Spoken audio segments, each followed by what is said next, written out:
trying to catch the bus. And in doing so, catch the ferry. And in doing so, catch the next bus.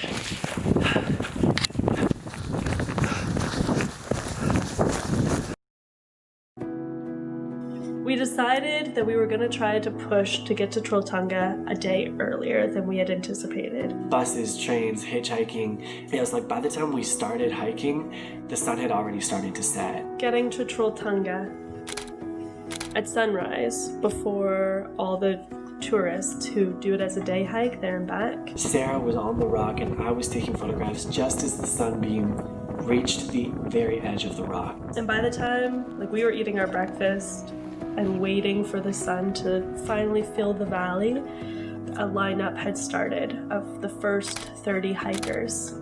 By the time it actually got busy, we just packed up our stuff and left.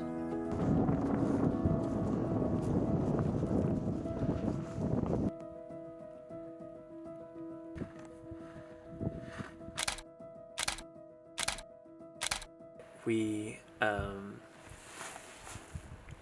have been going kind of hard the last few days. Like 2 days ago, we were on the North Islands of the Faroe Islands and then took several buses and we're running places, catching a flight, and then hitched out to this part of the fjords in Norway, and it's just been a lot. So last night, for example, we got to the trailhead of Trolltunga at 6 and set up camp at 11 p.m.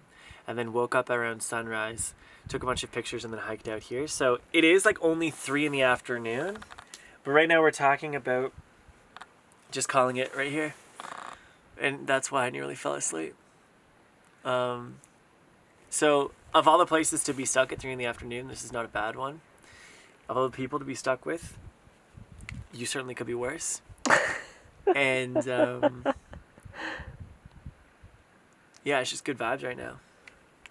It's kind of hard to put into words, but you hike and it's my feet actually hurt, and this is a lot of stuff that we're carrying. And I don't know, there's moments like Trolltunga where the payoff is really clear. You're I'm on this wicked rock formation, and then there's moments where you're just you know? This is where we were this morning. Trolltunga.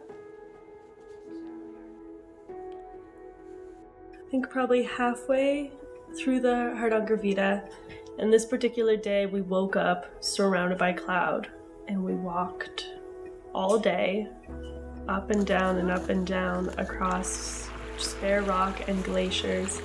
And so we were just circling around, what's our motivation? What is that unnameable quality that we get out of the day?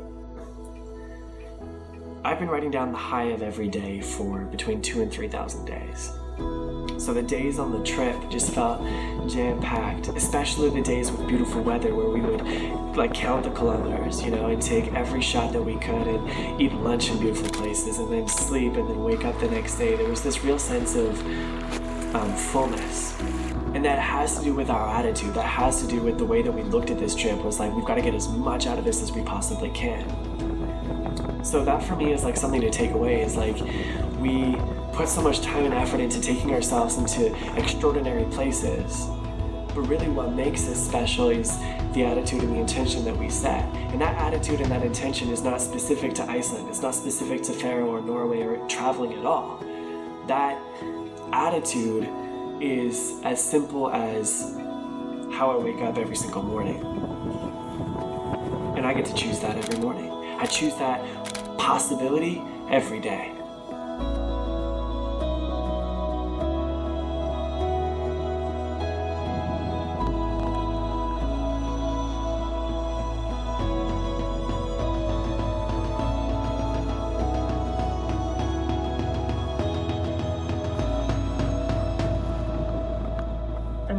Mary Oliver. At the end of a poem, she says, "Instructions for living a life. Pay attention. Be astonished. Tell about it."